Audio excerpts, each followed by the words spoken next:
While New York City firefighters continue to try and make their way up through the burning building to the two men trapped on the 12th floor, time seemed to be running out for one of the victims.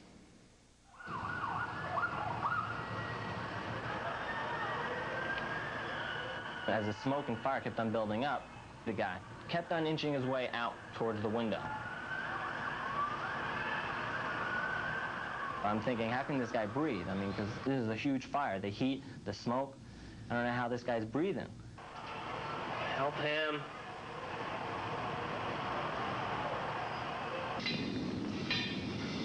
When we reached the flyer floor, I went up to the roof to get a more clear picture of where they were trapped in relation to the stairway we were on.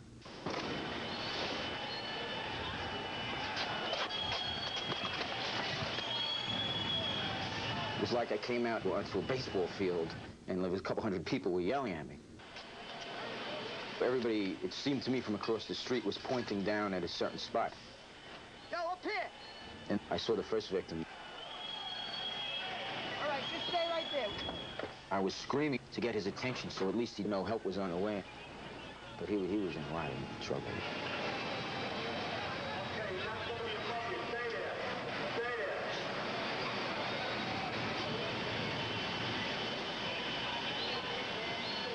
The interior attempt to get the victims wasn't progressing quick enough because of the volume of fire.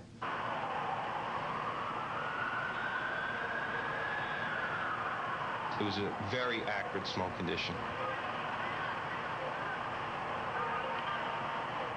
The smoke is going to get you before the fire does.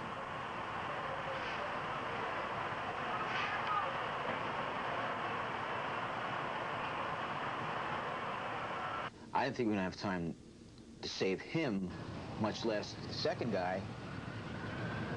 Hey, hook up, all right? Yeah. I knew we had to go over the roof to get him.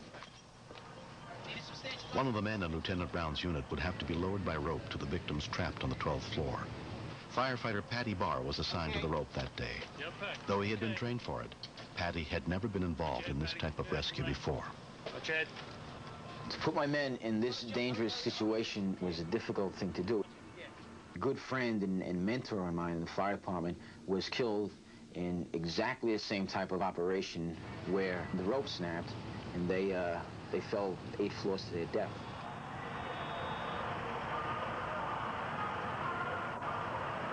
But there was no other way. It was the last resort.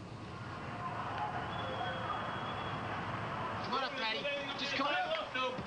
Kevin Shea also had never done a rope rescue before. As the anchorman, he would tie the rope to his harness and control the speed of Patty's descent. I yelled back to my men. I said, let's go. Hurry up, hurry up. I thought he was going to jump right then.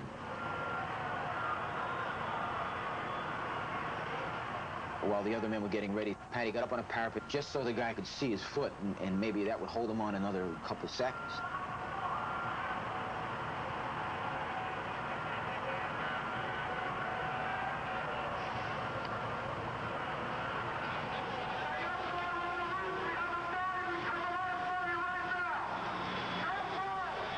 Firefighter Barr was already going over the edge.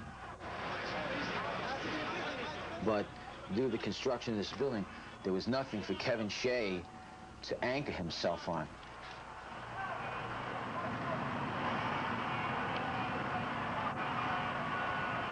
The victim had only a few seconds to live.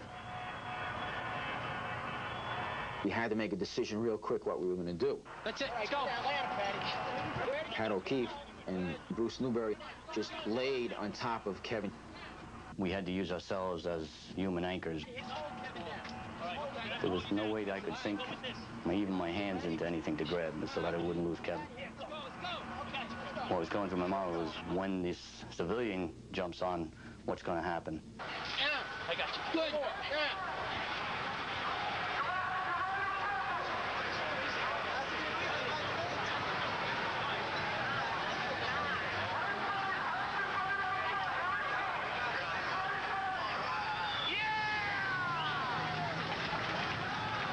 The victim just fell out into his arms.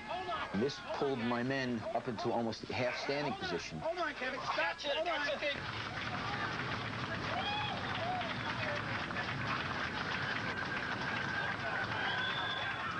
That was the most intense 5 seconds of my life, but everybody held on.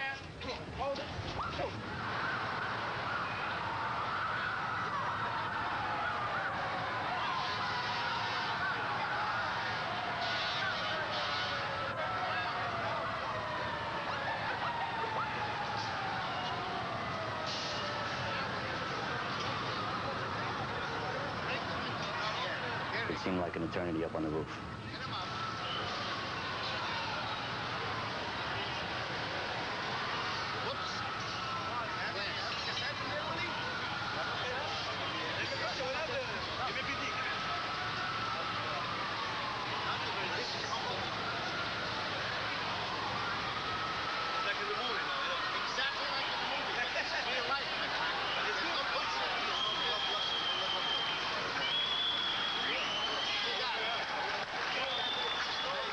As soon as they brought him inside the building, everybody was cheering. He even waved.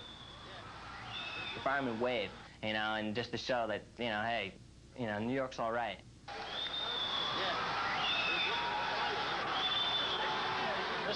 He's in. You were happy for 2 seconds, and then you knew you had to get right back to work. Because there was another man on 48th Street side. When we continue. He was giving the orders to lower, and I watched the rope go through my hands, and the rope was already... 911, do you have an emergency?